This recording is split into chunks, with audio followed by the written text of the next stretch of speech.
Ok, entonces, fíjense, el día de hoy vamos a ver, a chequear acá. A ver aquí. El día de hoy vamos a hacer varias cosas, ¿no? En primer lugar, vamos a comentar el artículo el artículo que le habíamos dejado sobre Mérida, sobre la, la calidad del semen en los trabajadores de Mérida. Ok, luego vamos a tener nuestra clase normal. Y dentro de la clase vamos a ir viendo algunas cosas que van a ir quedando para el transcurso de la semana. Okay, ya yo he visto algunos de ustedes, he visto que muchos de ustedes me enviaron la tarea o la actividad al correo. Si soy sincero, pues no las he visto todas, pero le aseguro que entre hoy y mañana me pongo al día con ustedes. Okay. Igual les voy a ir dando mi retroalimentación por correo. Que el tema no es solo que envíen, sino que uno también pueda comentarle algún comentario, así sea de una línea, de si van bien o no. ¿Qué otra cosa? Bueno, vamos a comenzar. Un segundo. Ok, con respecto al artículo de Mérida, alguien que me quiera, ¿qué me pueden decir? ¿Alguno de los que ya lo leyó? ¿Qué creen ustedes o qué pueden sacar de allí? ¿Algún comentario interesante?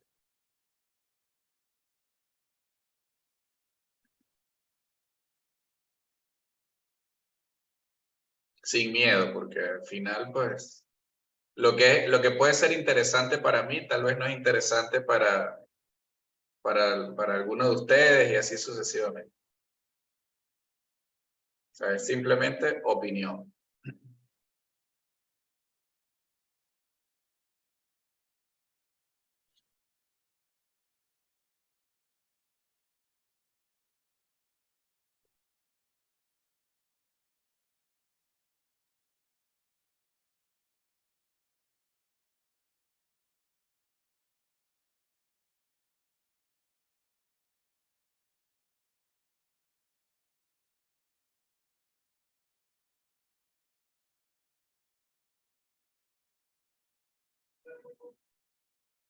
¿Se durmieron?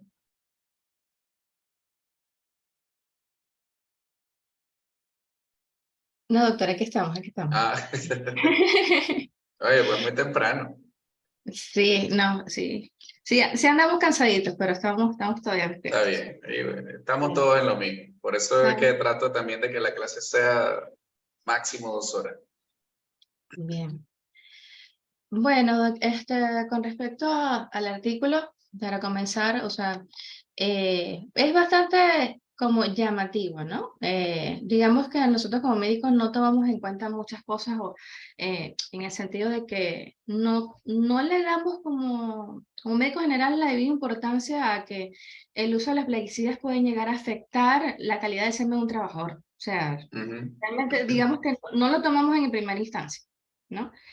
Creo que fue en parte también el objetivo de este artículo, porque ahora yo como médico lo tomo en cuenta, o sea, sé que, que hay un personal, que hay agricultores que existen, que tienen un alto riesgo laboral de forma inmediata, o sea, a corto plazo, a largo plazo, y que eso puede no solamente llegar a afectar eh, eh, la calidad de vida de cada individuo, sino la calidad de vida de los individuos que están alrededor o que conviven con esta persona.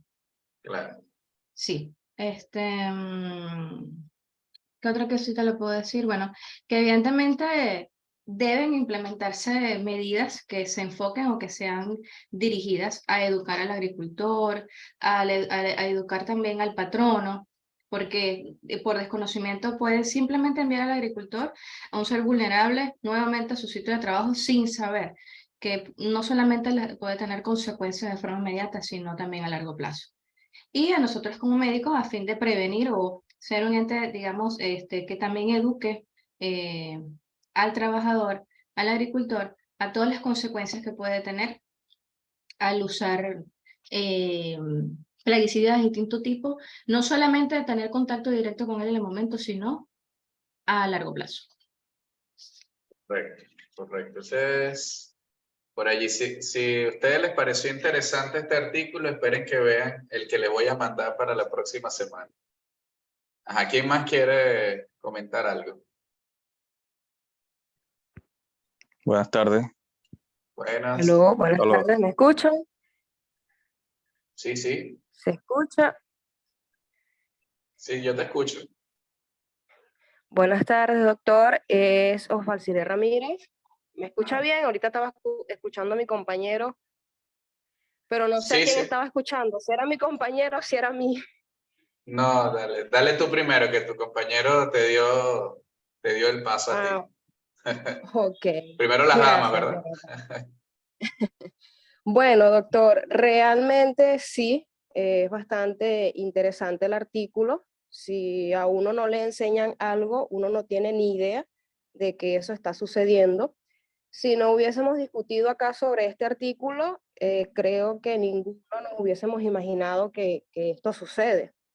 De las cosas más interesantes del artículo, aparte del nombre del artículo, de los efectos por la exposición ocupacional a plaguicidas, lo más interesante es que según este estudio, el grupo más expuesto fue la edad comprendida entre 18 y 29 años. Lo que mostraron las mayores alteraciones en cuanto a los parámetros evaluados para la calidad del semen. Es decir, que es la población joven, la población que está para reproducirse. Y estos chicos están trabajando, estas personas están trabajando sin saber los daños que esto puede causar a su salud y a las próximas generaciones, o sea, las complicaciones que puedan tener para luego procrear sus hijos. Y bueno, y en general para nosotros como médicos ocupacionales, como dijo María, ya tenemos ese chip en la memoria y de aquí en adelante, eh, si alguien, tener eso en cuenta, pues a la hora de hacer una historia clínica sobre los antecedentes ocupacionales, no, yo era fumigador de X, Y o Z, oye, ven acá, investigar bien porque de verdad que las consecuencias, imagínense, afecta directamente con la procreación de los hombres, pues, y es realmente bastante importante. Si uno le dice, yo estoy segura, porque los hombres son tan machistas y más los agricultores, que eso puede afectar a la salud reproductiva, yo creo que ninguno agarra más nunca un plaguicida ni nada. Muchacho, tú estás loca, no, o sea, no. Entonces, creo que hay mucho No, y porque de asocian salud desconocimiento. reproductiva a, sí, también asocian A salud infertilidad. reproductiva ¿cómo se? O infertilidad a erección, disfunción eréctil. Es exacto. Entonces allí ya se asustan y todo lo demás y bueno, realmente esto le abre a uno un mundo de ideas, de opiniones, de cosas que uno desconocía.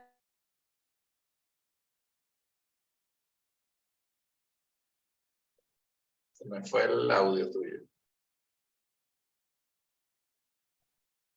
Creo que es problema de internet porque el audio sigue abierto a lo mejor. Ah, ok, está bien. Sí.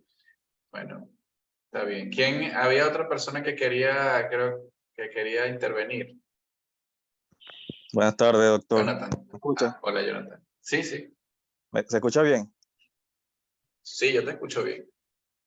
Ajá, complementando lo que dijeron mis compañeras, bueno, la exposición de los plaguicidas a nivel de los trabajadores agrícolas, la mayoría de ellos es como un poco vergonzoso de que de alguna manera les provoque este daño a nivel reproductivo. Pero le comento yo soy de aquí del estado Apure, de aquí de Los Llanos. Ah, bueno. Y bueno, conozco aquí un amigo de la familia que él es parcelero de aquí cerca de Calabozo, estado Guárico. Y entonces él tiene 3 hijos, de los cuales tienen problemas de déficit de aprendizaje, de comunicación. Y entonces al principio, cuando los llevaron al pediatra, entonces indicaban que era o sea, que estaban normales porque, pero a la final nunca ningún médico le daba algún diagnóstico como tal, que si tenía algún retraso mental y nada de eso. Pero la esposa lo mandó a que se hiciera un chequeo en Caracas y él se hizo todas las pruebas, lo cual apareció que tenía, o sea, que era él por estar expuesto a los fertilizantes, a los plaguicidas desde muy joven, desde los 14 años, fue que o sea, se produjo esa mutación, pues prácticamente que sufrieron sus hijos, pues, lastimosamente.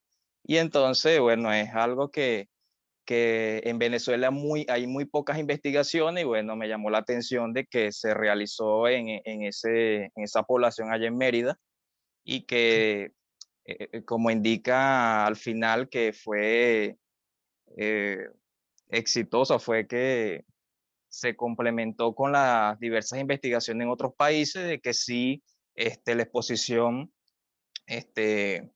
por varios años a larga data de los plaguicidas puede producir la alteración a nivel reproductivo en el hombre, ya sea infertilidad, aborto, pérdidas fetales, entre otros. Correcto, correcto. Mira, bueno, perfecto. Ya los demás los iré leyendo entre hoy y mañana, cuáles son sus opiniones y todo, pero en verdad el artículo está bastante claro. Sí, no hay mucha cosa allí. ¿Ustedes conocen a Bernardo Ramazzini? ¿Han escuchado sobre él? Bueno, no lo conocen porque ya se murió, pero si han escuchado hablar de él o... Ese señor es uno de los padres de la medicina ocupacional. ¿Okay? Y probablemente han escuchado también sobre esa frase de dime en qué trabajas y te diré de qué padeces. ¿Okay? Eso también se le atribuye a ese señor y mira, es increíble todo lo que tú, bueno, ustedes, este es solamente un área de la salud ocupacional. Ustedes están viendo, quizás ya han visto muchas otras. Ya han visto quizás biomecánica, ergonomía, todos los riesgos biológicos, riesgos físicos, sonido, todas esas cosas, ruido, temperatura, etc. Entonces, todo siempre va a haber alguna asociación a lo que nosotros hacemos. Entonces, es bien interesante. Y cada día están saliendo más cosas. Cada día, aunque tú no creas, pues salen más cosas.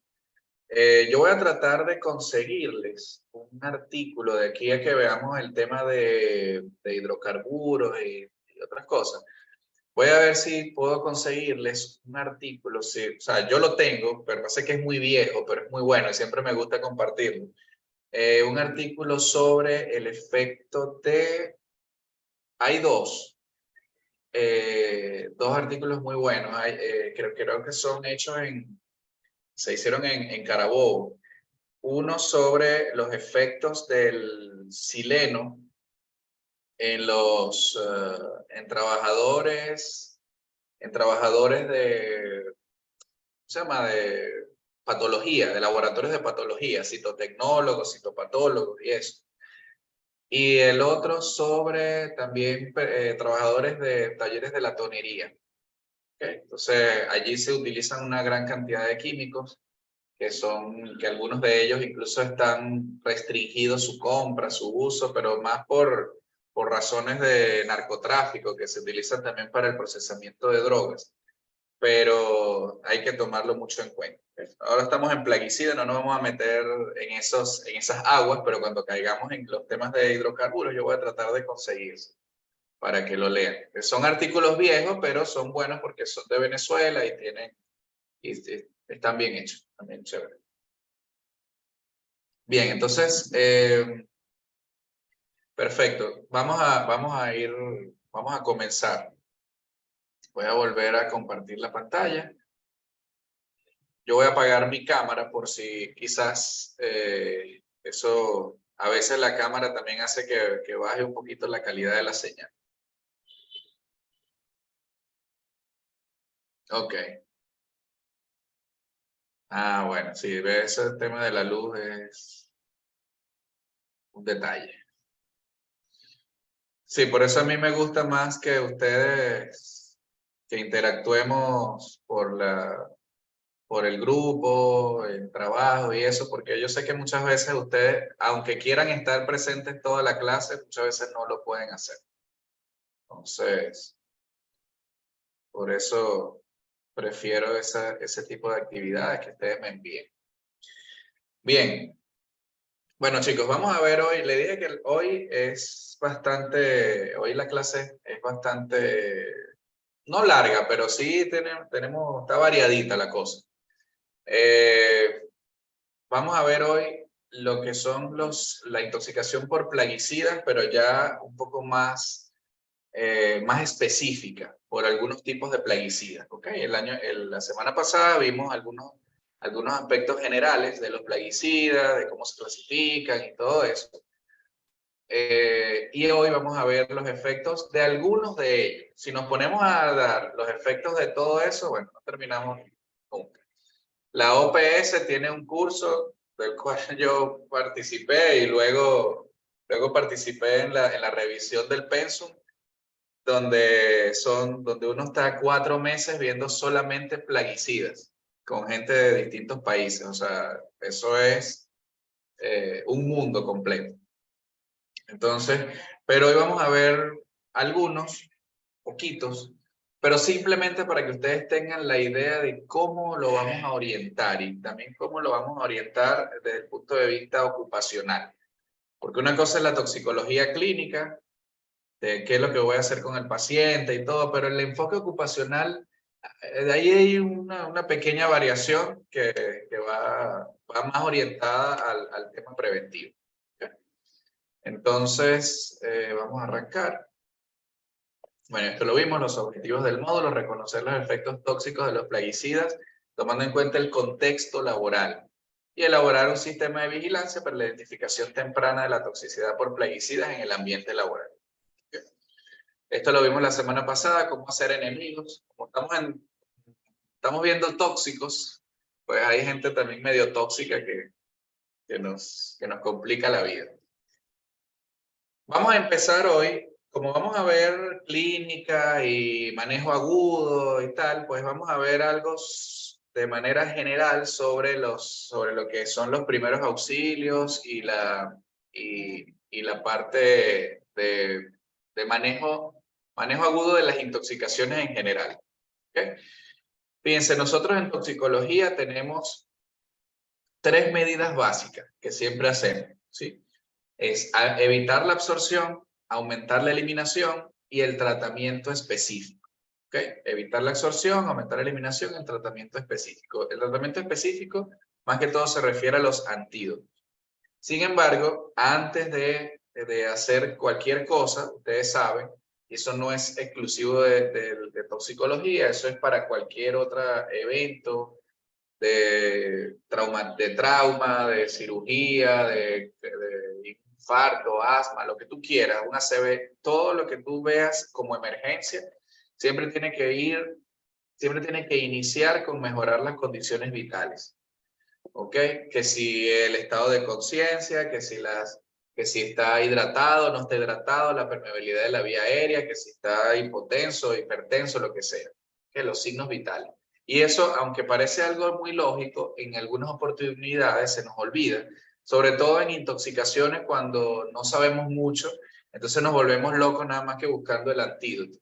¿Okay? Pero resulta que el paciente, yo no le voy a poner el antídoto, si se me intoxicó con un órgano fosforado, yo no voy a ponerle la oxima, tengo que mantenerlo vivo, porque si no le voy a poner la pralidoxima en la morgue, y así no me sirve. ¿Okay? Entonces, muchas veces lo vemos totalmente al contrario. Ok, lo vemos así como que, bueno, todo lo que pienso es en el antídoto, y allá lo último me acuerdo que el paciente, bueno, después me acuerdo que el paciente, bueno, había que bañarlo porque le cayó el producto encima. Y a lo último, por allá, es que me acuerdo que había que medirle la presión, que había que ver si estaba hidratado o no. ¿Ok? Pero peor, a veces nos sucede esto. Todo el mundo quiere saber el antídoto. Antídoto, ¿cuál es el antídoto? Y ahí sí se nos olvida todo lo demás. ¿Ok? Pero no, realmente lo ideal es, como le dije, primero que nada, la evaluación inicial del paciente. ¿Ok? Y el abordaje inicial. ¿Ok? El abordaje inicial. Aquí vamos a hablar de, o sea, les quiero dar esta introducción porque vamos a hablar de intoxicaciones. ¿Ok? Tanto aquí y este preámbulo de estos 10, 15 minutos nos van a servir para las próximas clases. ¿Ok? Para todas las clases, porque en todas vamos a ver algunas intoxicaciones agudas y crónicas. Entonces, cuando el abordaje inicial, por ejemplo, en cuanto a las medidas de descontaminación, van a depender de la vía de absorción del tóxico. Eso es lo principal. Entonces, las medidas de descontaminación, cuando es absorción oral, en primer lugar, vamos a tener el lavado gástrico. ¿Okay? Luego vamos a utilizar otros elementos como carbón activado, tierra de Fuller, ¿ok? Y el catártico. Esos productos, como le dije, el carbón activado, tierra de Fuller, son productos que se adhieren, que se unen a la sustancia tóxica y evitan que sean absorbidos a través del tracto gastrointestinal. Pero siempre debemos usar, además de eso, o cuando usemos eso, debemos usar también un catártico, un laxante. El que ustedes quieran, puede ser sulfato de magnesio granulado, que es la famosa sal de higuera, se llama? Colaite, glicerina, lo que ustedes consiguen, ¿ok? Lactulosa, ¿sí? Porque eso también ayuda a que el producto tenga un paso más rápido por el tracto gastrointestinal y de esa manera pues también evitamos la absorción. ¿Ok? Adicionalmente, muchas veces el mismo carbón activado puede provocar estreñimiento o impactación, inclusive puede impactarse y provocar una obstrucción intestinal. Entonces, por eso es tan importante el uso de los laxantes. A nivel laboral no vamos a ver tanto intoxicaciones agudas, no vamos a ver tantas intoxicaciones agudas vía oral. ¿Okay? Eso lo vemos más en toxicología clínica.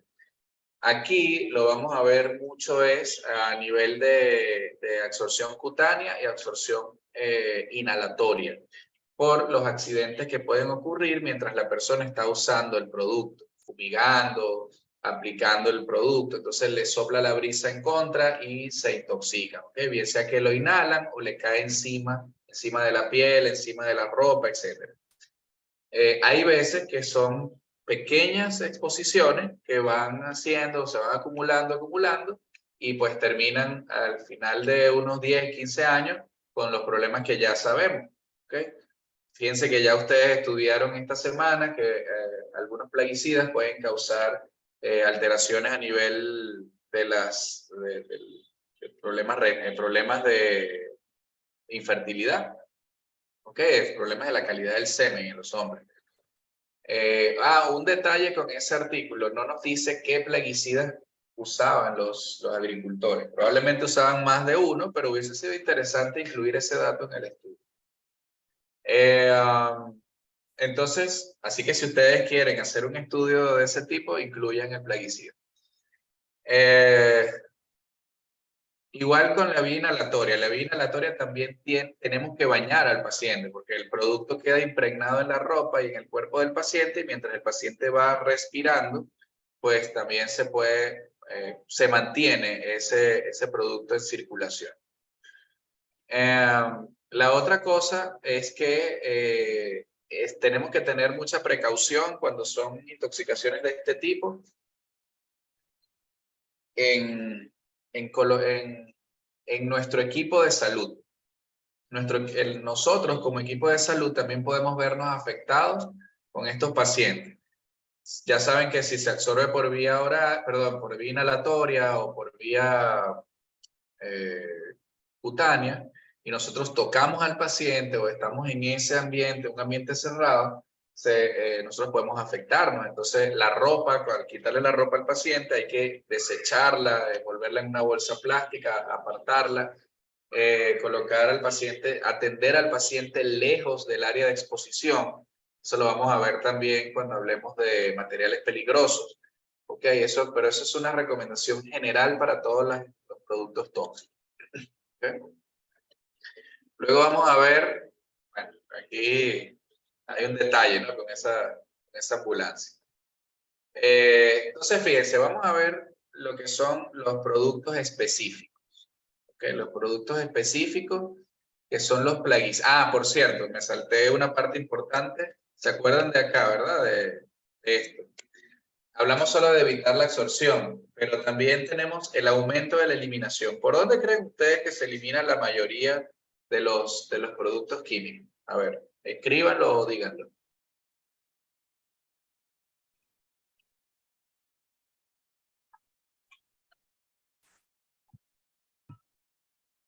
¿Por dónde creen ustedes que se elimina?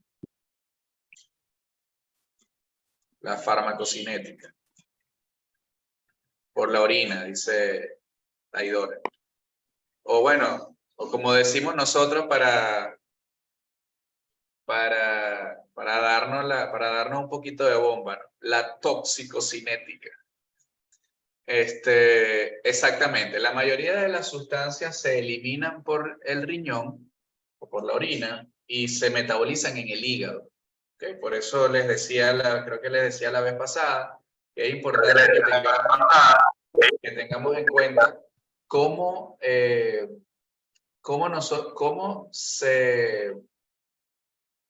está el funcionamiento renal y hepático de los trabajadores, de los pacientes. ¿Okay? Entonces, siempre que tengamos una intoxicación aguda, nosotros tenemos que tratar de aumentar la eliminación, principalmente a través de hidratación. ¿Okay? Hay algunos plaguicidas que pueden, como los órganos fosforados, los carbamatos, que pueden causar vómitos, pueden causar diarrea. Entonces, más importante aún la hidratación, porque esos pacientes se empiezan a deshidratar. ¿Okay? Y por último, el tratamiento específico, que son antídotos. Y aquí, ¿se acuerdan? Hablamos hoy de Ramaxini, pero ustedes se acuerdan de Paracelso, de la semana pasada, antepasada, donde decíamos que todo es tóxico. Todo es tóxico. ¿Ok? Entonces, pero no tenemos antídotos para todas las sustancias tóxicas. ¿Ok? Entonces, eso del tratamiento específico de los antídotos es como, digamos, como eso es solamente en las películas. ¿Okay? Que, bueno, fulano se intoxicó con esto, aquí está el antídoto, aquí está el antídoto. Eso realmente no ocurre así en la vida real. Y mucho menos en nuestros países, en nuestro medio, donde también tenemos algunas limitaciones a nivel de recursos. Quizá en países de Europa, Estados Unidos, etcétera, puede ser que tengan más antídotos que nosotros, más recursos, pero como quiera, no existe tal especificidad en cuanto a los antídotos, tal disponibilidad. ¿Ok? Entonces, bien, vamos a hablar sobre algunos plaguicidas en especial. El día de hoy vamos a hablar sobre algunos plaguicidas, algunos productos específicos. Vamos a ir tocando, por ejemplo, los inhibidores de colinesterasa, los piretrinas y piretroides. Vamos a hablar de organoclorados, aunque ya prácticamente no están en el mercado. Todos estos son insecticidas, ¿ok? Herbicidas como los herbicidas bipiridilos, vamos a hablar de ellos, del paraquat, el diquat, el famoso gramoxone. Vamos a hablar del glifosato, el Roundup. Vamos a hablar de esos, ¿ok? Un poquito de cada uno. Es lo que vamos a hablar hoy, ¿ok? Ya lo demás, pues ustedes pueden ir haciéndose una idea porque más o menos el abordaje en líneas generales es muy parecido, ¿ok? Nosotros tenemos que reconocer el producto, ver cuáles son, saber los efectos que pueden generar en grupos. O sea, yo no tengo que aprenderme el fentión, el malatión, el paratión, el diclorbos, el diclotofos. No, yo tengo que aprenderme los organofosforados, punto. No tengo que aprenderme, bueno, el paraquat y quat son solamente dos, ni los organoclorados, aldrin, dieldrin, DDT, no. O sea, organoclorados, punto. Todos causan convulsiones. Y así sucesivamente, ¿ok? Y también, pues las medidas son muy similares para todos. O sea, y son cosas lógicas que los vimos en las dos clases anteriores. Tenemos que estar pendientes de las medidas preventivas, que ya sabemos cuáles son, antes, durante y después de la aplicación. Y por supuesto, la vigilancia biológica y la vigilancia ambiental, cuando la ambiental también se puede hacer. Hay veces que no se puede hacer. ¿Ok? Entonces, pero vamos a ver, digamos que unas pequeñas muestras de qué es lo que se nos puede presentar a nosotros en el día a día. ¿Bien?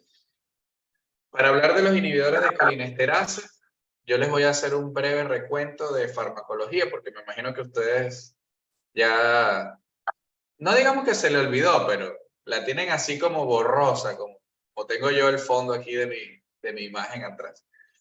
Entonces, recuerden que en el sistema nervioso autónomo, nosotros tenemos el sistema nervioso simpático y el parasimpático. En el sistema nervioso parasimpático, nosotros tenemos un neurotransmisor que se llama acetilcolina, que es el que estamos representando acá, ACH, ¿okay? Acetilcolina. Imagínense ustedes que este rojo, esta cosita roja aquí, es la terminal peresináptica, y azul es la terminal posináptica, donde está el receptor de acetilcolina, ¿okay? Que en el sistema nervioso parasimpático le llamamos receptores muscarínicos y receptores nicotínicos. ¿Okay? Entonces, ¿qué es lo que hace un inhibidor? ¿Qué es lo que, como todo sistema, yo necesito algo que me regule ese proceso de neurotransmisión? ¿Okay? Nosotros estamos llenos de sistemas regulatorios. Y aquí, en este caso, pues yo tengo una enzima que me degrada la acetilcolina y se llama acetilcolinesterasa. Facilito. ¿Ok? Entonces hace que esta enzima evita que esa acetilcolina se mantenga por mucho tiempo en ese espacio sináptico y evita que esos receptores se estimulen sin parar, ¿okay? Se estimulen sin control. Entonces, ¿qué es lo que hace exacto, como le dije, se llama acetilcolinesterasa? ¿Y qué es lo que hacen los inhibidores? Adivinen ustedes qué hace el inhibidor de colinesterasa. ¿De qué color es el caballo blanco de Simón Bolívar? Inhibe la enzima acetilcolinesterasa. Listo. Por lo tanto, si yo inhibo esta enzima, ¿qué me pasa aquí? La acetilcolina queda libre. Ella queda libre ahí en ese espacio sináptico y me estimula todos esos receptores que están en ese espacio azul que está allí. ¿Ok? Y entonces lo que sucede es que el paciente empieza a presentar síntomas colinérgicos. Por eso se llaman así, síntomas colinérgicos, porque son los síntomas que causa la estimulación por la acetilcolina. ¿Ok? Sencillito, son puros juegos de palabras. Entonces, fíjense, existen dos tipos de inhibidores de colinesterasa.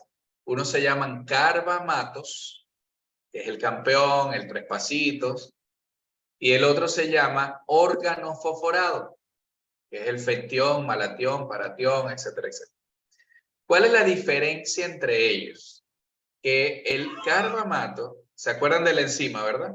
El carbamato se une o inhibe esta enzima de manera reversible. De manera reversible. ¿Qué quiere decir eso? Que al paso de unas horas, 4, 5, 6 horas, ese carbamato se separa de la enzima y la deja libre, la deja que funcione de nuevo. ¿Ok?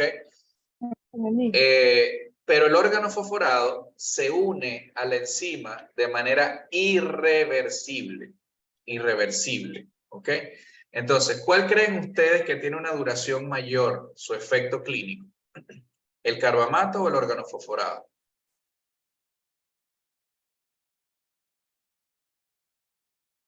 Toda esa parte farmacológica tiene un sentido clínico que ya se lo vamos a dar. ¿Cuál creen ustedes que dure más tiempo? ¿El carbamato o el órgano fosforado?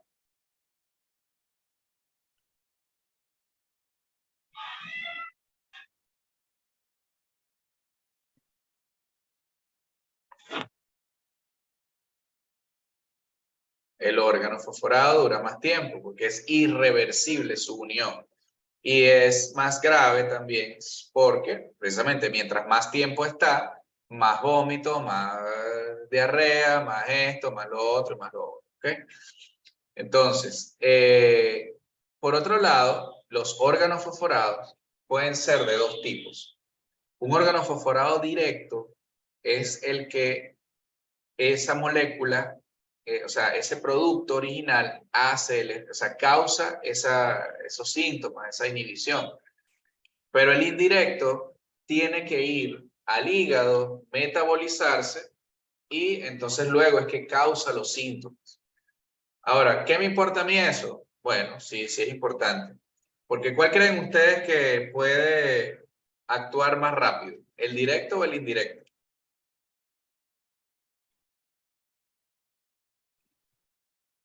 El directo actúa más rápido. ¿Y cuál? Fíjense una cosa, y miren lo que sucede en la vida real. Si alguien se intoxica con monocortofos, o con, sí, que es un directo, esa persona tiene o sea, llega con los síntomas de una vez, ¿ok? Pero si una persona se intoxica con malatión, y luego entonces puede ser que llegue con un poquito de náuseas, y a lo mejor vomitó una vez y ya, y se le pasó todo. Cuando tú lo ves en la clínica, en el hospital, en el servicio médico, en donde sea, en las primeras horas, la primera hora, hora y media, pues tú te puedes confiar y decirle, no, váyase.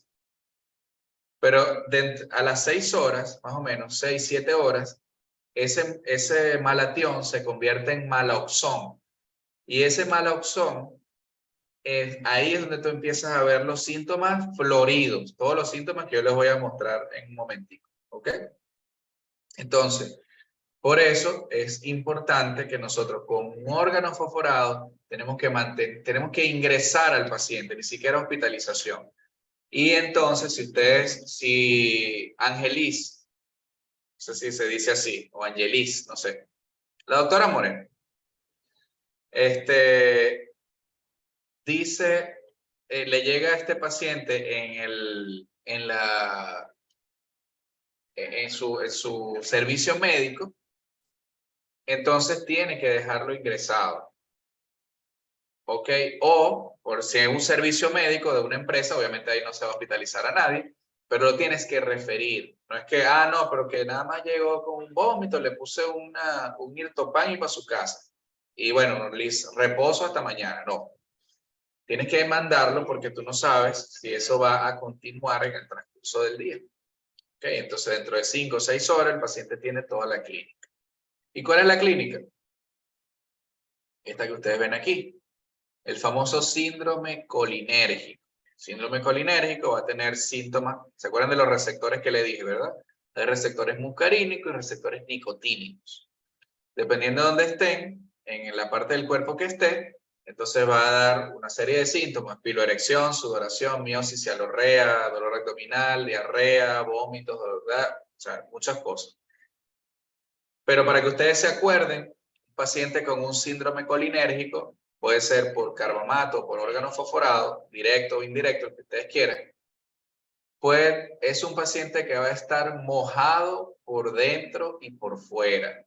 ¿Ok? Mojado por dentro y por fuera. Miren, sudoración, de arriba para abajo. Sudoración, cialorrea, broncorrea, vómitos, diarrea. ¿ok? Algunos pueden tener epífora, o sea, como salida también de líquido, de moco, pues por la nariz. Todas las glándulas, como las glándulas tienen receptores muscarínicos, se van a estimular. Van a producir moco, agua, todo lo que produce. ¿Okay? Principalmente moco, son glándulas productoras de moco. Aparte de la bradicardia y todo eso. Entonces, luego tiene síntomas nicotínicos, como fasciculaciones o temblor, y a nivel del sistema nervioso central, algunos pacientes pueden tener somnolencia, convulsiones nunca las he visto en tantos años, pero en los libros dice. Así que alguien las vio, alguien las debió haber visto porque está en los libros escritos. ¿Okay? Entonces, muy pendientes con esos síntomas de síndrome colinérgico. ¿Okay? Ustedes igual ya saben que cualquier duda o pregunta me la van haciendo, me detienen para hacer. Entonces, ¿qué pueden causar a largo plazo estos inhibidores de colinesterasa? Pueden causar problemas del estado de ánimo, de depresión, ansiedad, insomnio, ¿ok? Sobre todo los órganos fosforados. Estamos hablando de órganos fosforados principalmente. Hay un estudio que vi hace años, añales, o sea, desde hace como 15 años, sobre el carbaril, que es un carbamato que también podía provocar alteraciones a nivel de la fertilidad masculina. ¿Okay? Entonces, también uno de los síntomas, uno de los efectos a largo plazo de los órganos fosforados, en este caso órganos fosforados, es la polineuropatía periférica. Polineuropatía periférica. O sea, son pacientes que tienen parestesias, dolor, debilidad, etcétera, desde mucho tiempo, mucho tiempo después de estar expuesto a este tipo de productos. Fíjense que no es algo tan raro de que existe un libro, y es este que está acá. Voy a tratar de conseguírselo, este libro en digital. Este libro es del doctor César de Pool, que es gran amigo, venezolano del Zulia. Y él, junto con otros autores, escribió este libro que está bien, bien interesante. Voy a tratar de conseguírselo para que lo tengan. Entonces, ya saben, ¿qué tiene que ver esto? O sea, ¿qué cosas, cómo nosotros le damos, qué importancia puede tener esto al momento de tú manejar un grupo de trabajadores, por ejemplo, de un grupo de agricultores, por ejemplo? ¿Quién se le ocurre algo? Díganlo sin miedo, que aquí podemos ver, aquí la idea es, a ver qué opinan ustedes. A ver, ¿qué es lo primero que se le ocurre?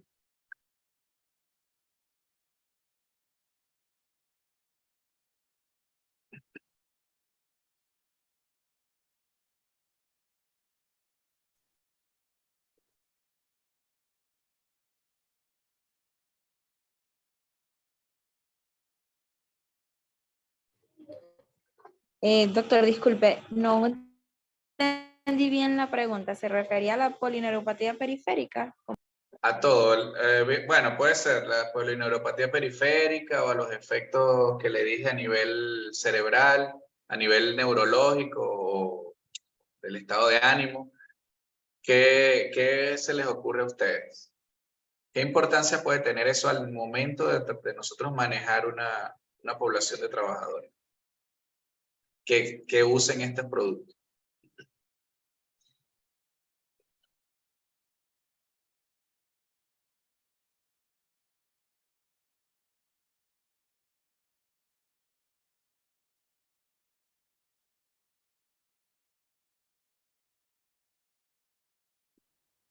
Se lo voy a poner más fácil. Bueno, no sé, se lo voy a poner diferente para ver si le llegan. Ustedes me dijeron la otra vez que, o algunos de ustedes, o quizás están familiarizados, ok, hay que evitar continuar con la exposición, pero es que ellos trabajan en eso, o sea, ellos trabajan allí. Ok.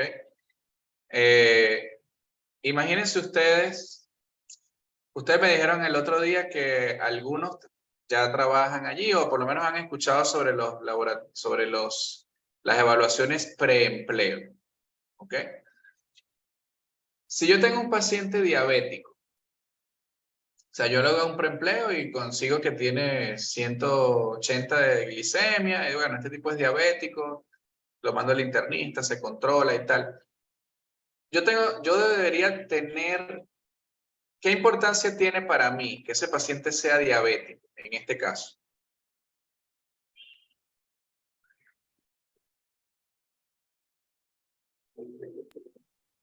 Bueno, doctor, pienso yo que si ya tenemos, por ejemplo, en ese caso, ese antecedente tan importante, hay que tenerlo en cuenta para ver en qué sitio de trabajo debería ocupar él, ¿no? Porque no lo vamos a exponer a sustancias que quizás podrían exacerbar todo el cuadro que ya tiene por su enfermedad de base. No sé si es por ¿Qué ahí. cuadros? ¿Cómo? Ya, lo último que dijiste no se escuchó. O sea que no sé si es por allí que va la cosa, pues de lo que está preguntando. Es que lo último que dijiste no se escuchó. Cuando dijiste su enfermedad de base, Ay, es que el internet, bueno, sabe cómo es aquí. no te preocupes. O sea que como ya el paciente, por ejemplo, podría tener una polineuropatía periférica por su enfermedad de base, si lo colocamos en un puesto de trabajo donde va a estar expuesto a ciertas sustancias que podrían exacerbar eso bueno, exacerbar ese cuadro que él ya tiene, bueno, deberíamos de, no sé, de no hacerlo, tomar en cuenta eso para prevenir que el paciente se complique más. Correcto, eso es lo que yo quiero que ustedes le lleguen. ¿Okay? Si nosotros sabemos si nosotros sabemos cuáles son los efectos crónicos de una determinada sustancia. Hoy estamos con plaguicidas, pero la otra semana cuando veamos otras sustancias vamos a ir haciendo el mismo ejercicio. ¿Ok? Entonces, tú has dado en el clavo aquí. O sea, si la persona es diabético, una de las complicaciones de la diabetes son las polineuropatías. Entonces, si yo tengo un paciente que me puede, o sea, que es un eventualmente me puede hacer eso, no es que quizás no es que no lo pueda poner a trabajar allí. Quizá es que yo deba hacer más énfasis en que esa persona en los controles periódicos, en los controles en la vigilancia biológica, ¿ok? Tanto de su enfermedad, o sea, vigilancia de su enfermedad de base para evitar que progrese, y también del tema del plaguicida. O sea, a lo mejor tengo que hacerle niveles de colinesterasa. Si a los demás se lo hago cada 6 meses, a lo mejor a este se lo tengo que hacer cada 3. Entonces, ahí vamos individualizando un poco los casos. Entonces, yo tengo un lote ese es igual como que, bueno, yo tengo un lote de gente que le hago colinesterasa cada 6 meses, sí, una vez al año, 2 veces al año, pero a este señor yo le voy a hacer 2 veces al año. Y una vez al año, a lo mejor, yo le voy a mandar a hacer una electromiografía para ver cómo está su conducción nerviosa, etc. O de repente, cada 4 meses, yo lo voy a rotar por 15 días, por 20 días, lo voy a rotar a otro puesto de trabajo donde él no se exponga a ese producto. ¿Ok? O si yo tengo otros plaguicidas, entonces yo lo pongo a fumigar con otros plaguicidas que no sean esos. Entonces hay que tener un poquito de creatividad, pero lo primero es identificar cuál puede ser esa situación. O sea, no es que le vas a negar el trabajo, pero tú como médico ocupacional, como médico de esa empresa, pues tienes que ir teniendo como ese olfato para poder definir ciertas cosas. ¿Okay? Chévere, excelente. Neuroconductuales, polineuropatía. Muchas veces vemos, bueno, pero es que ese fulano de tal sí es como loco, porque anda siempre está agresivo, siempre está esto. Entonces, a veces no podemos No nos podemos confiar con esa clínica. Pues, o sea, a veces puede ser que sea algo bien de su personalidad o un trastorno psiquiátrico como tal, funcional, pero también puede ser algo orgánico, que le esté afectando esa sustancia a la cual se está exponiendo. ¿Sí? Chévere. ¿Qué debemos hacer con estos pacientes en caso de intoxicaciones agudas? Bueno, primero recuerden las medidas generales, ver cómo están los signos vitales del paciente, hidratación, oxígeno, la descontaminación dependiendo del tipo de exposición y el tratamiento específico. ¿Okay? Que en este caso usamos atropina porque es una droga anticolinérgica. Y también utilizamos, en el caso de que sean órganos fosforados, hay un antídoto que se llama oximas, para lidoxima o vidoxima, creo que hay uno o dos más, pero en líneas generales pues se llaman oximas. Yo, si estuviésemos en una clase de toxicología clínica, pues aquí yo me detengo y podemos pasar 2 horas hablando nada más del tratamiento.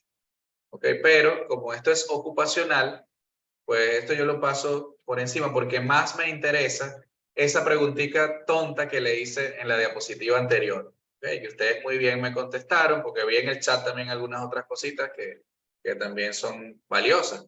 Okay, debo controlarlo, debo evitar, debo esto. Así que si se intoxicó de emergencia, ustedes en el servicio médico no es mucho lo que van a hacer, realmente. Ustedes lo mandan y busquen la hoja de seguridad, busquen la etiqueta, etcétera, porque ahí pueden tener información valiosa para, bien sea para ustedes en ese momento o para los médicos que lo van a atender en el hospital o la clínica. Entonces, ¿qué biomarcadores utilizamos aquí? Nosotros podemos medir la colinesterasa. Hay 2 tipos de colinesterasa. La colinesterasa verdadera o colinesterasa eritrocitaria y la pseudocolinesterasa o colinesterasa plasmática. ¿Ok? Entonces, cada una tiene su uso. Realmente tú puedes usar cualquiera de las dos, aunque quizás se prefiere un poco más la pseudocolinesterasa o la colinesterasa plasmática para intoxicaciones agudas. Y la colinesterasa eritrocitaria pues se utiliza más para intoxicaciones crónicas o agudas, pero o sea, se utiliza para las dos. Hay otra que se llama esterasa neuropática, que esa es la que determinamos, esa se determina en linfocitos y es la que se utiliza para determinar si un paciente puede estar teniendo una neuropatía por órgano fosforado. ¿Okay? Entonces eso. Averigüen si allá tienen una tarea, averigüen si en el estado, bueno, en el estado donde ustedes están, yo sé que la mayoría están en Bolívar, ya sé que hay alguien que está en Apure, ¿no?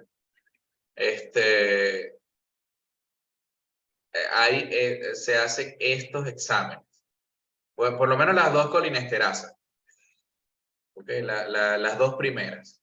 La otra, de verdad no creo, pero por lo menos las 2 primeras, chequen a ver si la hacen para que lo tengan presente y puedan pedirlo. Hace mucho tiempo el INSACEL tenía algunos laboratorios a nivel nacional donde hacían muchas pruebas, hacían metales pesados, hacían colinesterasa. Averigüen si eso todavía existe, si eso todavía lo hace. Okay. O en Caracas, o en algún sitio que ustedes sean, Guárico. En algún sitio donde ustedes, Guárico y Apure, ¿verdad? Jonathan creo que es de Apure. En algún sitio donde ustedes crean que sea, o sea, que lo hagan, pues averigüen para que lo tengan presente. Y si tienen un trabajador con esto, pues ya ustedes sepan cómo medirlo. ¿Okay? Entonces, si sea que ustedes manden la muestra para Caracas o que manden al paciente, no sé. Chévere. Vamos a pasar a otro. Vamos a hablar de piretrinas y piretroides. Yo les voy a hablar siempre de una sola. ¿Okay? Yo les voy a hablar, porque eso es como opioides y opiáceos. Es decir, que unos son sintéticos, otros son naturales. Al final todos tienen el mismo efecto. Entonces, las piretrinas son plaguicidas que son principalmente no, son insecticidas. Ambos grupos son insecticidas que son derivados de la flor de crisantemo. ¿Okay? Los piretroides ya tienen son sintéticos, tienen una base sintética. Eso le confiere estabilidad a sus moléculas y le confiere mayor capacidad de permanencia en el ambiente, ¿no? Se descomponen con la luz y con el agua, ¿ok? Por lo tanto, no son, digamos que los más apropiados para la agricultura. Se usan más en espacios cerrados, oficinas, viviendas, etc. ¿Ok? Su mecanismo de acción es alterando los canales de sodio y además se utilizan. ¿Se acuerdan que en la primera clase les dije, o en la clase de la semana pasada, les dije que algunos productos se combinan con otros, con solventes, hidrocarburos, qué sé yo, para poder dar, como vehículos, para poder ser aplicados? ¿Ok? Y también en algunos casos se combinan con inhibidores de colinesterasa para tener sinergia, para generar efectos más potentes en lo que hace. Entonces, eso es importante. Porque a veces tú puedes ver una clínica, así como tienen efectos más potentes, pues también sobre los insectos, pues también la intoxicación puede ser más grave en el ser humano. Porque combina los efectos de ambos. Algunos, fíjense, en su casa ustedes tienen piretrinas. Miren lo que hay allí. Plagatox, las plaquitas, el baigón, el raid, todos esos plaguicidas de uso doméstico, ustedes van a ver que se llaman cipermetrina, deltametrina, dealetrina, no sé qué, o sea, todos terminan como en trina. Entonces, esos son piretrinas y piretroides. ¿Ok? Revisen, después de la clase vayan y revisen en los insecticidas que tienen allí y las plaquitas para que ustedes vean.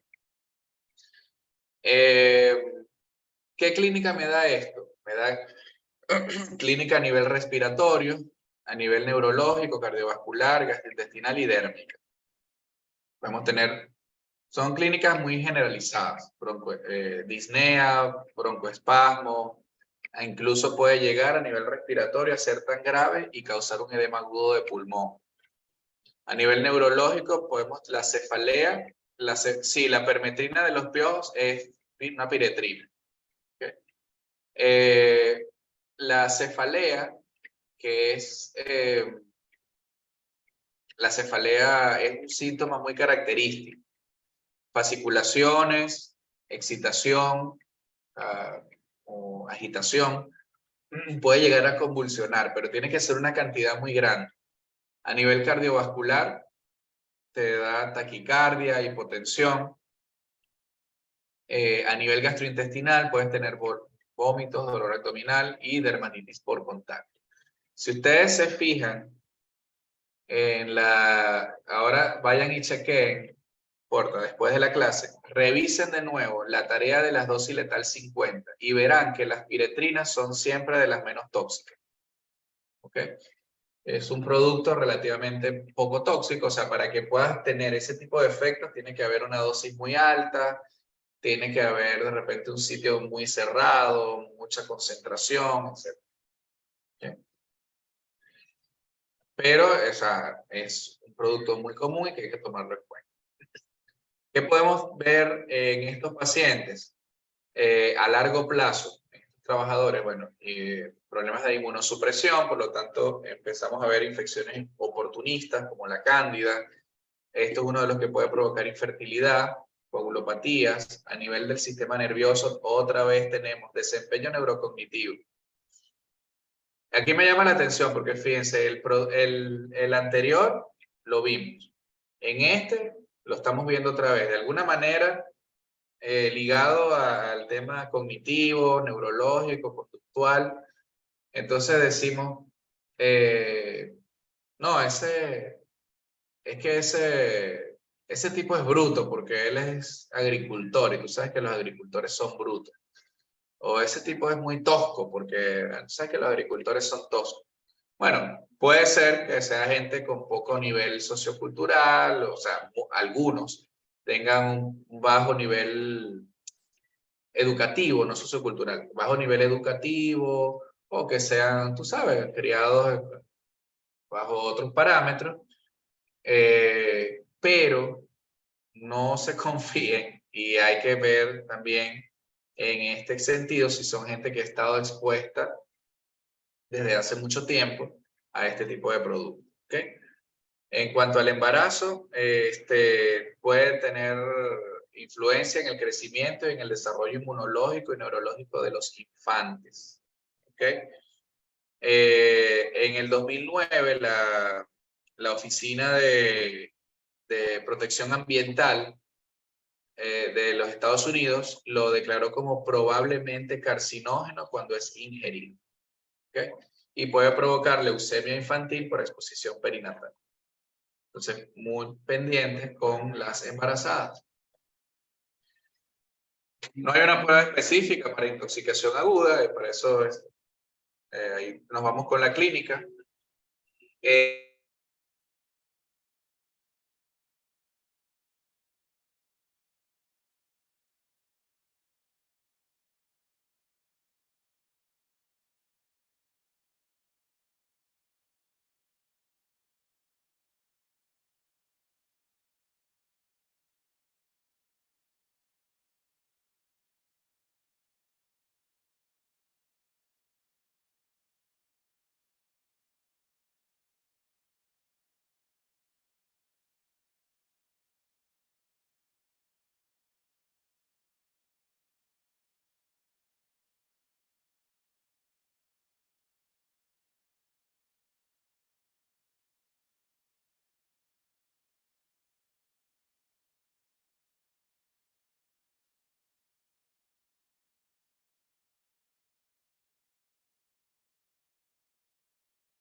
Bien, estamos listos por aquí.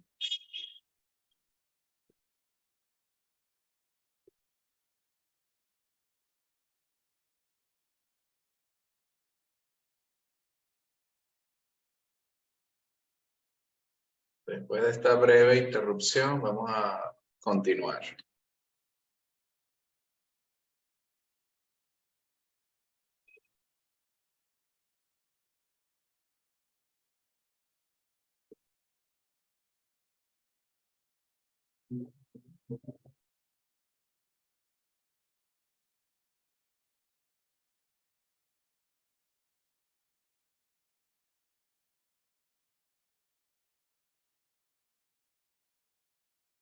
¿Me escuchan, verdad? Sí, doctor. Ok, perfecto. Bueno, listo. Vamos entonces. Hoy estamos un poquito accidentados, pero está bien. Vamos a continuar. Entonces, fíjense, no hay, en intoxicaciones agudas no hay pruebas específicas. ¿Ok? En la población expuesta, nosotros podemos hacer unas pruebas que se llaman ácido dicarboxílico de crisantemo. Pero, pues, obviamente eso se hace en orina. Y obviamente, pues, eso va a depender del sitio donde estemos, de la facilidad de los recursos que podamos tener allí. ¿Ok?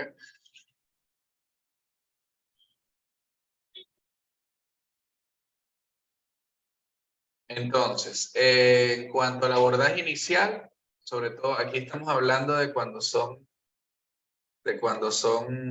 agudas, ¿ok? Eso sí se les puede presentar también. Aquí en este caso sí las pueden, la mayoría de las veces sí las van a poder manejar en su servicio médico, por ejemplo. Porque hay que hidratar al paciente, o sea, es tratamiento sintomático. Y como vimos, realmente no, o sea, tienes que tener un consumo muy alto, tienes que haber expuesto, tienes que haber expuesto, la exposición tiene que haber sido muy grande, muy alta, para que pueda causar algún síntoma de importancia. Entonces, realmente no, en este caso, pues no tenemos mayor problema.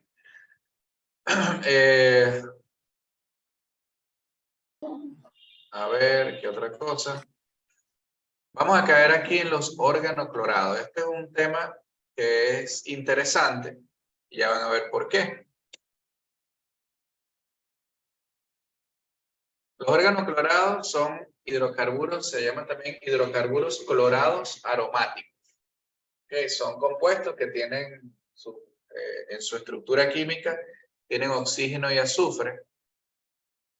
Y ejemplos, el famoso DDT, que se utilizaba hace mucho tiempo para atacar, para erradicar los mosquitos que provocaban la malaria. ¿Ok? Y por supuesto, bueno, otros que son el hexacloroxano, el aldrin, el drin, endosulfán, etc. ¿Ok? Entonces, hay varios grupos que están allí, no se los voy a leer todos. Tampoco se los tienen que aprender. No se los voy a preguntar en ningún lado, se los tienen que aprender de memoria. Lo que sí es importante que se aprendan es que son persistentes en el ambiente. ¿Ok? Son muy persistentes en el ambiente porque tienen poca solubilidad, son muy estables a la luz solar. ¿Se acuerdan que los anteriores eran degradados por la luz?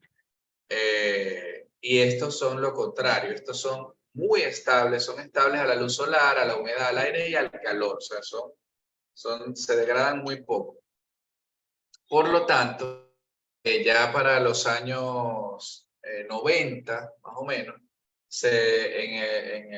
existe una cosa que ustedes que llaman el Convenio de Estocolmo. Se llamó el Convenio de Estocolmo, en el cual los órganos clorados fueron retirados del mercado en muchísimos países. ¿Ok? Incluso Venezuela también es firmante del Convenio de Estocolmo. Entonces, se supone que en Venezuela no debe haber estos productos. Por eso también más o menos le paso por encima. Pero es importante, de hecho en algunos países, entiendo que allá también, pero por ejemplo aquí en República Dominicana, fueron recogidos del mercado. No solamente que no se vendieron más, sino que los que había, el Ministerio de Salud, de Agricultura y el Ministerio de Salud en su momento, en los años 90, ya a principios de los 2000 creo, según me comentaron acá, los recogieron del mercado. ¿Okay?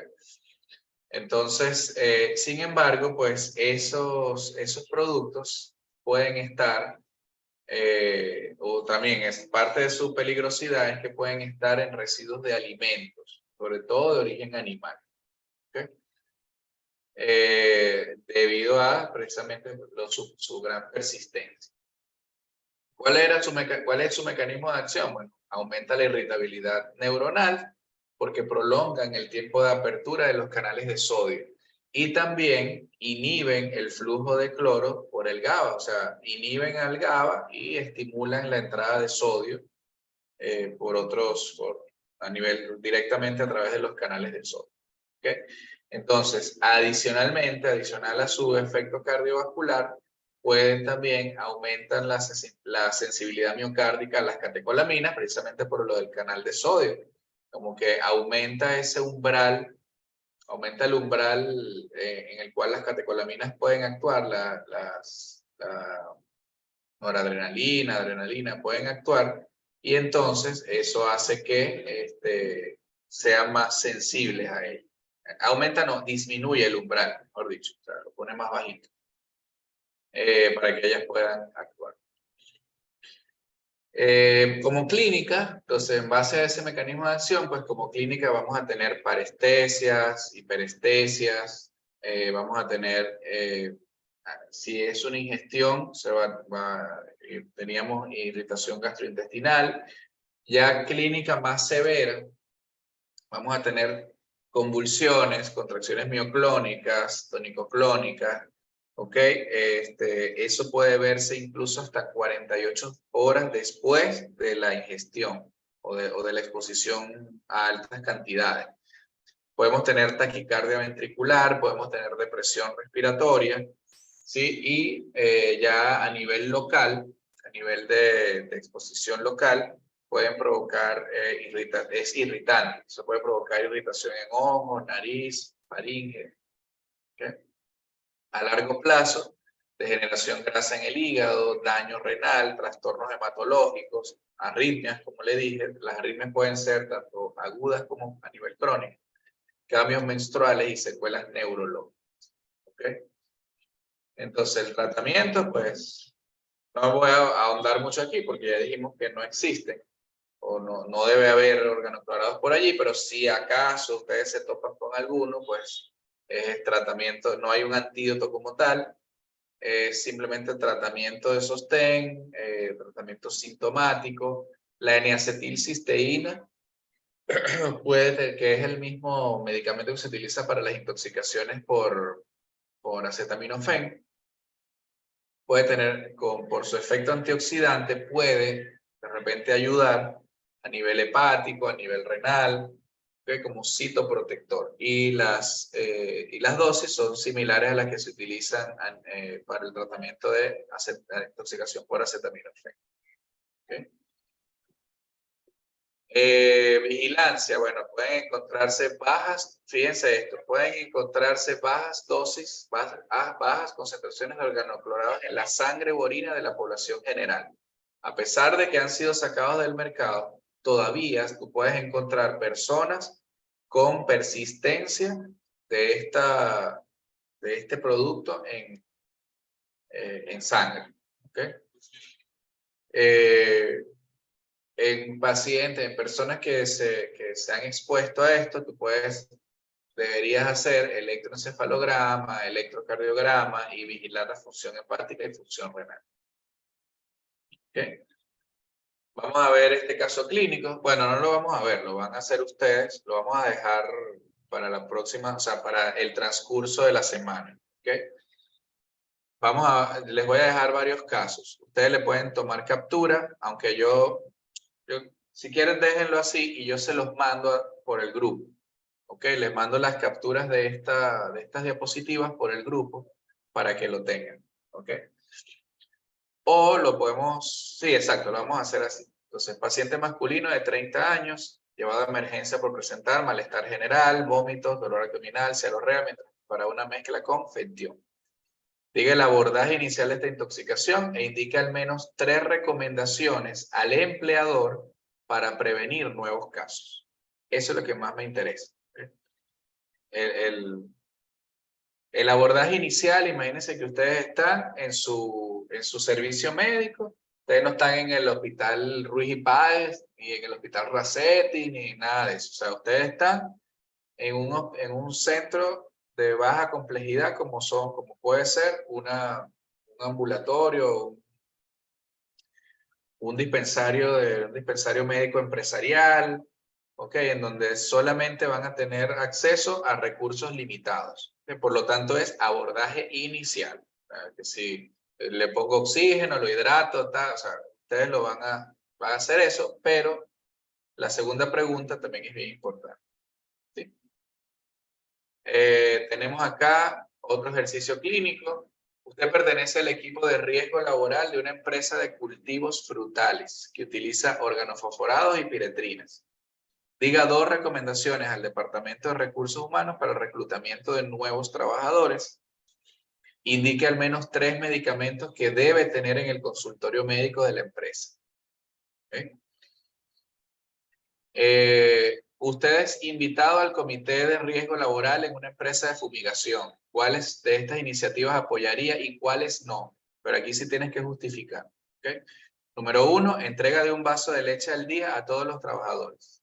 Número 2, o sea, ahí tú dices, ¿lo justifico o no lo justifico? Tienes que justificar cada uno. ¿Okay? Cada uno. No es que cuál lo justifican y cuáles no, sino las 3 tienes que decir, bueno, yo apoyo lo del vaso de leche por esto y por esto. O mira, no apoyo lo de la capacitación porque me sale muy caro y me incrementa los costos. Las 3. Segundo, ubicación en un sitio visible las hojas de seguridad de todos los plaguicidas. Y tercero, capacitación del personal una vez al año en vez de 2. Una vez al año en vez de 2. Esta es una empresa que tenía 2 capacitaciones al año y la vamos a pasar a 1. Y entonces también, en el transcurso de la noche o mañana en la mañana, yo les voy a mandar este artículo. ¿Okay? Van a leer. Esta semana van a estar bien ocupados conmigo. ¿Okay? Bueno, lo que voy a hacer es darle un poquito más de tiempo. Van a descargar el artículo que yo le voy a enviar y lo van a leer. Se llama Residuos de plaguicidas prohibidos y de uso actual en mujeres embarazadas en la Patagonia, Argentina. Para cada participante. Ya está terminando. Entonces, cada participante va a hacer, esto es lo que yo les hablaba la semana pasada. Cada participante debe dar al menos 2 comentarios. Uno expresando su propia opinión. Esto lo vamos a hacer en el chat, en el grupo. Okay, aquí sí lo vamos a hacer directo en el grupo. No me van a mandar nada. Lo van a ir haciendo ustedes en el grupo.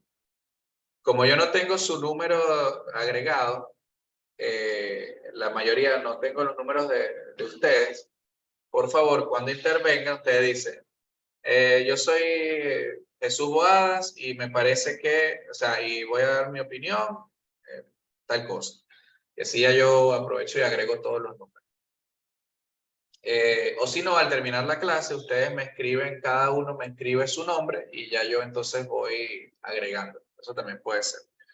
Entonces, cada participante debe emitir al menos 2 comentarios. Uno expresando su propia opinión sobre el artículo y otro respondiendo al comentario de un compañero o del docente. ¿Ok? Eso sí lo vamos a hacer así. Entonces, vamos a establecer un foro de discusión. Pero vamos a usar nuestro grupo de WhatsApp.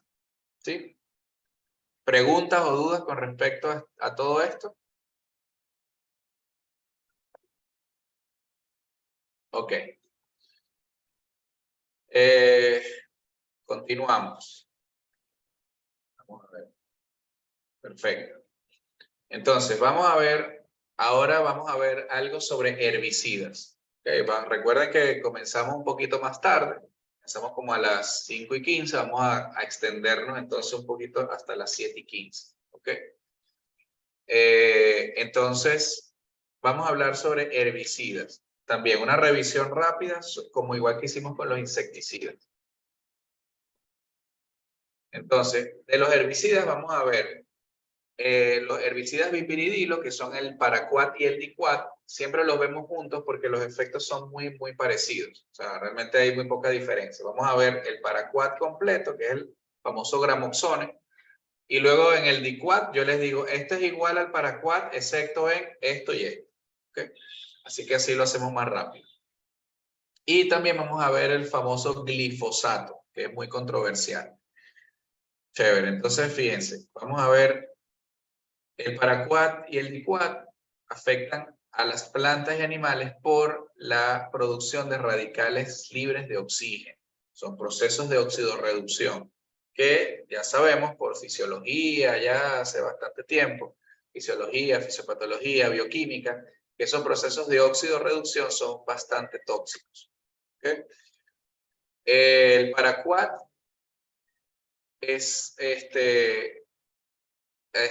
tiene su acción sobre las plantas con la luz solar.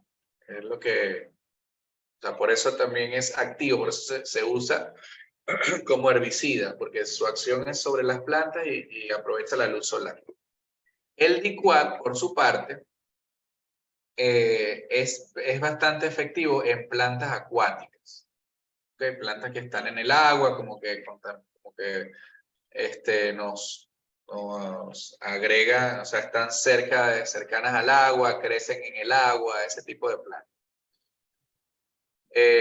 Y estos son productos que probablemente ya ustedes lo saben, pero provocan una gran mortalidad, sobre todo cuando son intoxicaciones agudas, entre un 60 y un 70%. ¿Okay? No tienen antídoto. Su mecanismo de acción, como yo les decía, afecta a través de radicales libres de oxígeno y procesos de oxidorreducción.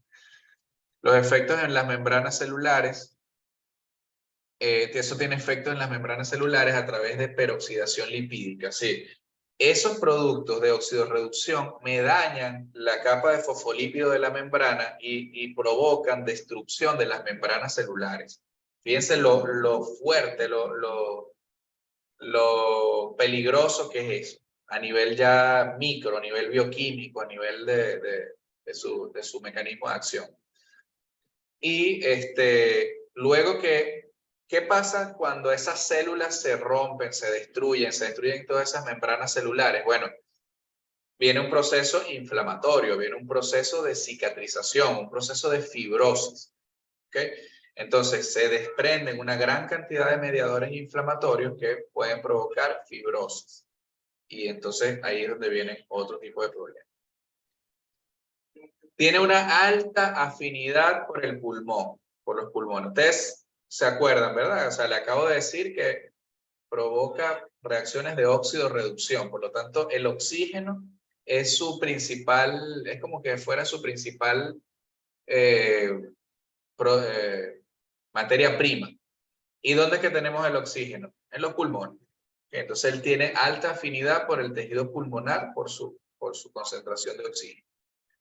Entonces, a nivel pulmonar, él puede provocar alveolitis, por los radicales superóxidos y hiperóxidos, puede provocar insuficiencia respiratoria, edema pulmonar, producción de fibroblastos, o sea, a veces eso puede ser en intoxicaciones agudas, pero ya luego, a nivel crónico, entonces ese producto de alveolitis, de ruptura de alvéolos, de cicatriz, eso lleva a un proceso, como le dije, de cicatrización a través de los fibroblastos y terminamos con una fibrosis pulmonar. Es decir, el que se salva en la primera, pues ya queda expuesto, queda con mucho riesgo de desarrollar fibrosis pulmonar y con todas las complicaciones que ustedes conocen. En los casos que no son fulminantes, la fibrosis pulmonar ya se empieza a presentar en 1 o 2 semanas, es lo que le acabo de decir. Entonces aquí tienen una muestra de cómo es un alveolo normal, ¿ok? Y cómo es un alveolo ya con fibrosis pulmonar. Fíjense lo grueso, cómo se engrosan las membranas alveolares, que eso te impide el correcto intercambio gaseoso allí a ese nivel. Mírenlo acá en su estructura ya macroscópica a nivel de una pieza de autopsia. Miren cómo es, o sea, ese pulmón está prácticamente sólido, pues solidificado, fibrótico, casi no tiene, ustedes ven que no tiene casi esos huequitos, que serían los bronquios, los bronquiolos se han cerrado a causa de la fibrosis. Entonces, la cinética, bueno, ya dije que su principal vía de absorción es oral, ¿okay? Pero por eso es que quizá ustedes van a ver muchos intentos suicidas en personas del campo con este producto, porque saben lo peligroso que es. Principalmente tiene una absorción oral, le dije, pero a nivel de piel es muy corrosivo. A nivel de mucosas, a nivel de piel, a nivel del aparato respiratorio. Entonces, ese contacto con la piel y las mucosas puede hacer que se destruyan y por ahí mismo, donde queda esa erosión, esa herida, él entra y se puede absorber. ¿Ok? Entonces, fíjense la vida media, de 2 a 4 días. Es larguísimo. Entonces, su distribución predomina en riñón, hígado y pulmón.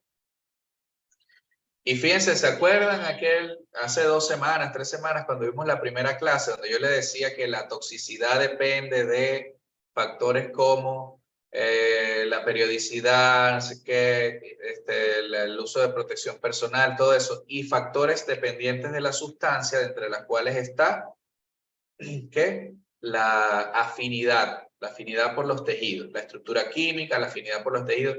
Eso es un excelente ejemplo de lo que es el paraquat y el diquat. Fíjense que tiene afinidad por riñón, hígado y pulmón. Ya vimos qué efectos causan el pulmón. Ahora veamos qué causan lo demás.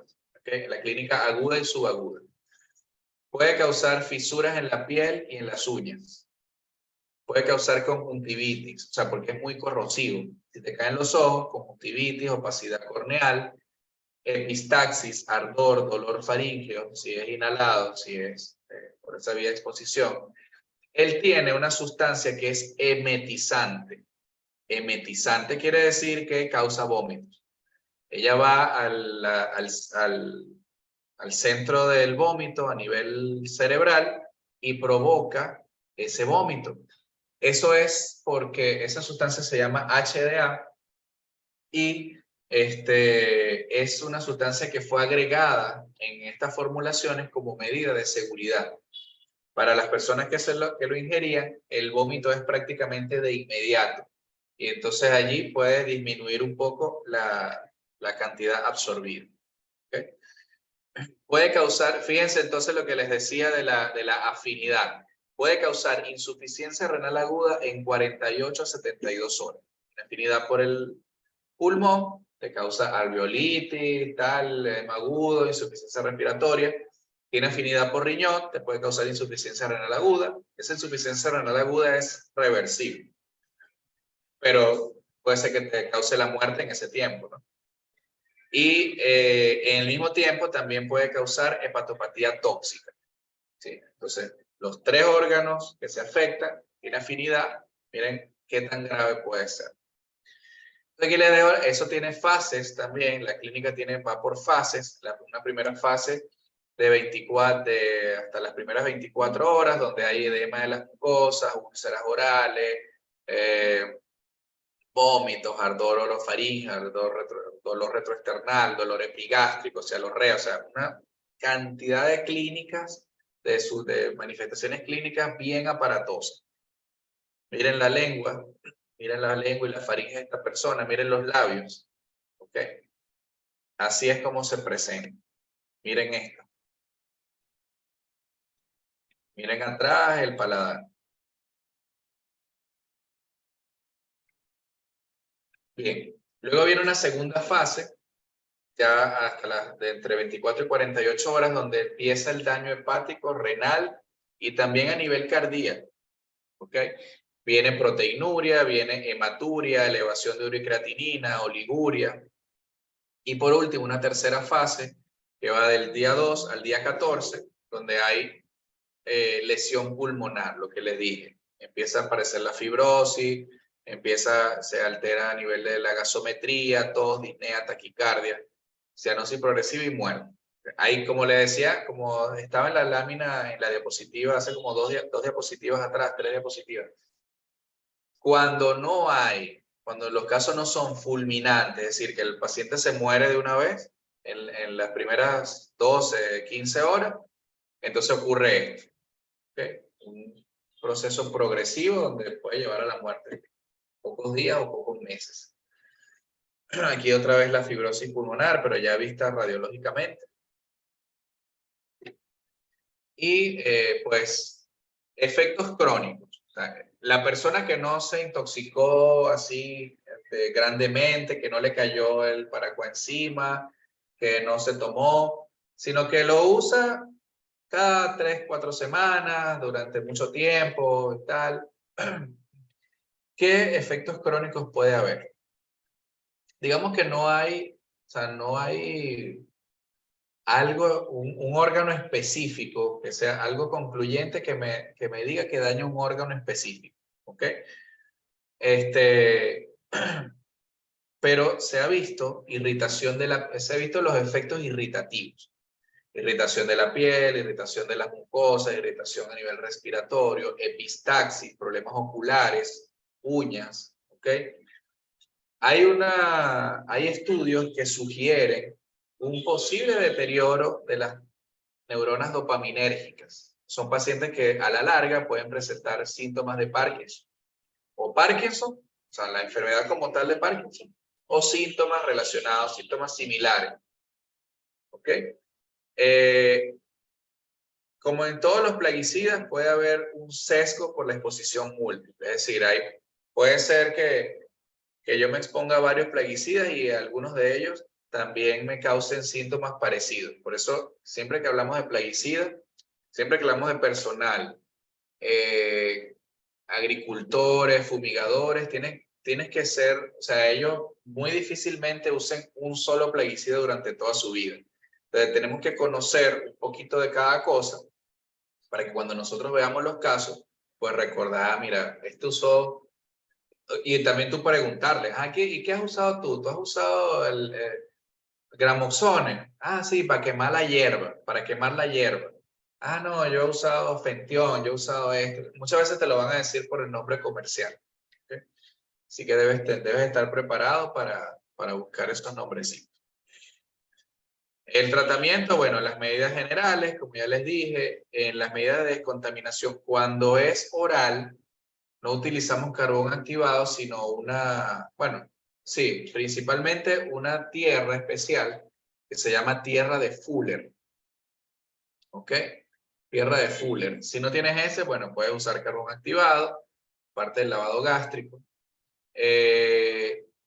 La diuresis tienes que aumentar mucho la diuresis para poder mantener ese riñón activo, porque ya sabemos que es nefrotóxico y si aparte tú le limitas el líquido a ese riñón, pues esa insuficiencia renal va a caer más rápido.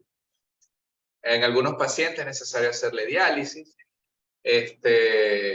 No hay un tratamiento específico como tal que sea concluyente, que sea, digamos, el mejor. Los colombianos están usando un tratamiento con una triple terapia desde hace un par de años para acá. Ellos dicen que sí, que mejora la mortalidad, pero realmente no es una cifra significativa. Se utilizan antioxidantes, como vimos que el mecanismo de acción era en base a efectos de oxidorreducción, reacciones de oxidorreducción. Entonces, N-acetilcisteína, vitamina C, vitamina E, ¿ok? No le puedes poner oxígeno al paciente. Porque el oxígeno es la fuente, la materia prima para que él actúe. Bien. Aquí les voy a dejar esto, que son las, digamos, una relación que hay entre la dosis y la clínica. ¿Okay? Cosa que ustedes quizás no lo van a ver mucho porque, pues, pero sí, bueno, sí, esto sí, porque son dosis ingeridas, ¿ok? Por ejemplo, volumen de Paraguay, esta segunda columna, no tanto la dosis, sino el volumen ingerido. Fíjense que fíjense la última fila, la de más abajo, dice de 7.5 a 15 ml. 15 ml, señores. Intoxicación aguda fulminante. Con 15 ml. 15 cc. Intoxicación aguda fulminante. ¿Ok? Entonces, pendiente. Esto es dosis, fíjense como dice arriba, dosis ingerida. O sea, esto es tomado. Pero para que ustedes tengan la idea de qué tan tóxico es este producto. El glifosato, por cierto, el dicuat es menos tóxico. ¿Por qué es menos tóxico? Porque tiene menos afinidad pulmonar. Punto. Pero como quiera, pues puede causar síntomas muy similares. Se muere menos gente por el dicuat. El glifosato es un producto que ha sido un poquito controversial en los últimos años porque ahí está el tema de que es cancerígeno, se decía que era sí, después que no, después que sí. Digamos que la información más reciente es que sí, que es cancerígeno. ¿Okay? Entonces ahí tienen varios nombres. Es especialmente útil en cultivos transgénicos. ¿Ok? Porque esos cultivos transgénicos son resistentes a otros, perdón, porque los cultivos transgénicos son resistentes a la acción del glifosato. Entonces tú puedes usar glifosato porque eliminas la hierba y la hierba que está alrededor, pero el transgénico es resistente al glifosato. Entonces, o sea, lo podrías usar sin dañar el cultivo. Y la OMS lo tiene como un clase 3, poco peligroso. ¿Okay? Sin embargo, pues a nivel local es un irritante ocular severo, es un irritante leve para la piel y también actúa a nivel pulmonar, pero tiene un efecto que altera el surfactante pulmonar. ¿Okay? Y también afecta las membranas mitocondriales. La clínica, aquí tiene la clínica local, que es irritativa totalmente, y la clínica sistémica, que puede dar, o sea, imagínense cuánto tienen que ingerir, 85 mililitros, para que pueda provocar esa clínica sistémica. 85 mililitros es prácticamente como medio vaso de agua. Bueno, no medio, pero sí como un cuarto de un vaso de agua, o sea, es mucho. Entonces, insuficiencia cardíaca, renal, insuficiencia hepática. Sin embargo, fíjense los efectos a largo plazo. Es clasificado como 2A, probablemente cancerígeno para los seres humanos, por la Agencia Internacional de Investigación del Cáncer. Hay una evidencia, ahí se piensa que puede tener relación con linfoma no Hodgkin, aunque la evidencia es limitada, pero está por ahí. Ya sabemos que se está investigando de eso. ¿Ok? Y estudios experimentales sugieren un efecto de disrupción endocrina.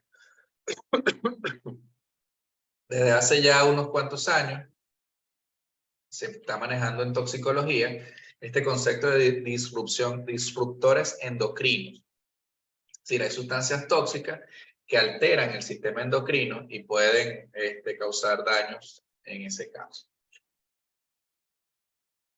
Otros plaguicidas, en estos 5 minutos que nos quedan, tenemos los cumarínicos, por ejemplo, como esto que ven acá, el clerat,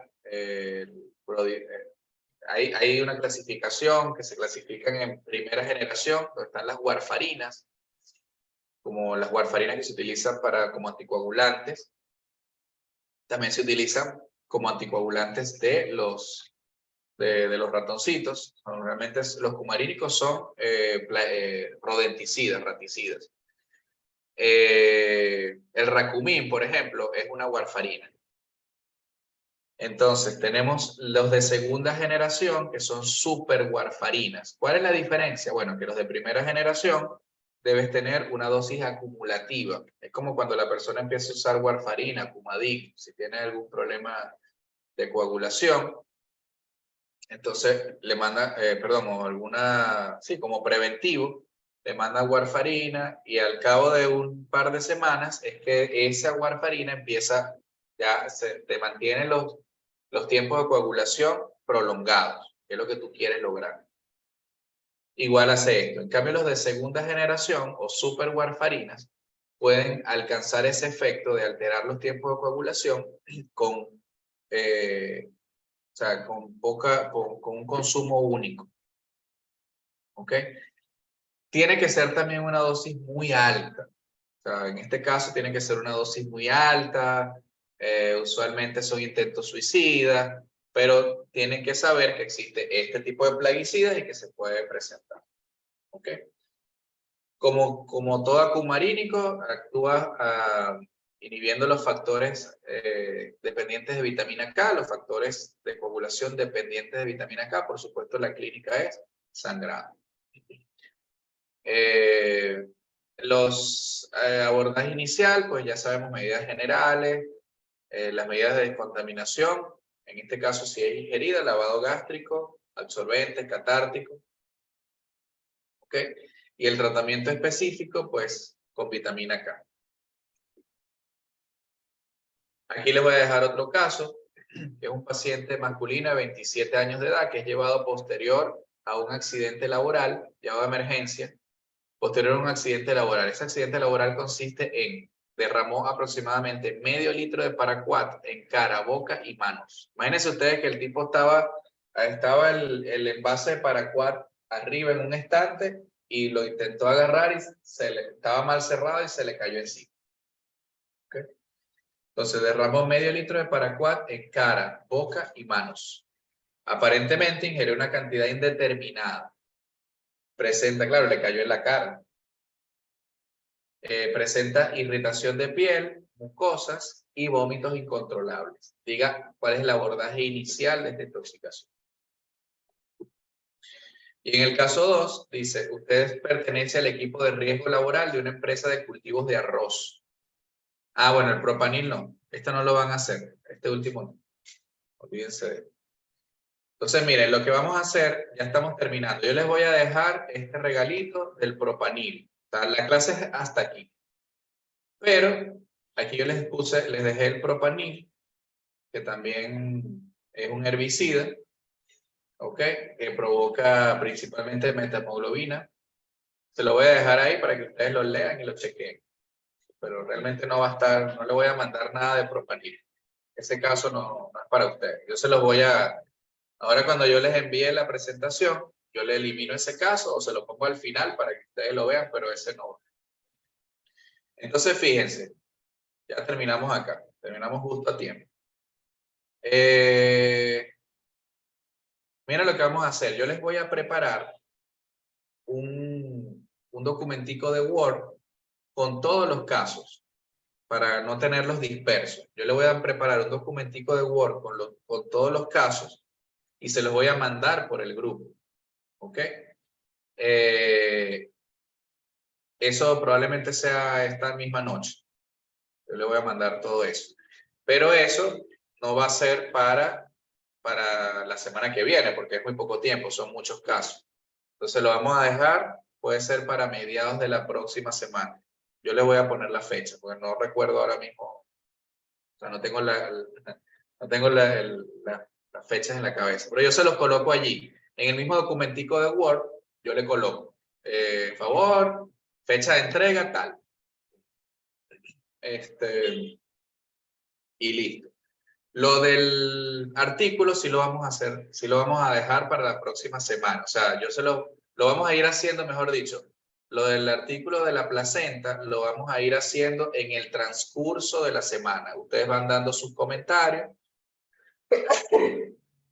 Perdón. Ustedes van dando sus comentarios y cada quien va interviniendo. Cada quien va interviniendo hasta que ya tengamos. Igual le voy a poner una fecha límite, que puede ser el próximo domingo, para que todos puedan hacer los comentarios. Porque yo sé que a lo mejor no lo van a leer hoy, pero puede ser que lo lean mañana, pasado. Es un artículo cortito y muy interesante. O sea, en lo que ustedes empiecen a leerlo, de verdad que seguramente se van a interesar por compartirlo y por compartir su opinión. ¿Ok? Entonces, bueno, voy a esperar también que la grabación esté lista. Probablemente hoy mismo yo les mande todo eso para no tener nada pendiente con ustedes. Probablemente no. Para el día 2, o sea, dentro de 2 semanas, ese día yo voy a estar de viaje. Voy a dar unas clases aquí, o sea, voy a estar de viaje, clases y eso, pero en otro sitio. Y no voy a poder dar la clase. Entonces, de aquí a allá, tenemos que reprogramar.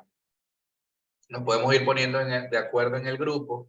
Si lo podemos hacer, por ejemplo, el jueves primero, o lo hacemos el sábado, o la damos, o sea, ahí vamos viendo de acuerdo al día que ustedes tengan libre, o también podemos recuperarla en las siguientes clases. O sea, en vez de hacer la clase de 2 horas, la siguiente semana, entonces la hacemos de 1h30 y tal, y tratamos de cubrir, yo trataría de cubrir ese material y hacemos, qué sé yo, una clase o hasta de 3 horas, damos un receso y vemos un poquito de la clase que perdí. ¿Okay? Entonces eso lo podemos ir coordinando en el transcurso de la semana, ya cuando esté más cerca en esos días. No va a ser que me llamen en esos días y me suspendan la clase, me suspendan la actividad. ¿Okay? Entonces, bueno, muchachos, muchas gracias por conectarse, gracias por su paciencia, por el momento que se fue la luz y por esperarme también esos 15 minutos que llegué un poco tarde. Entonces, bueno, estamos en comunicación a través del grupo y nada, que pasen un buen fin de semana y que tengan buenas noches.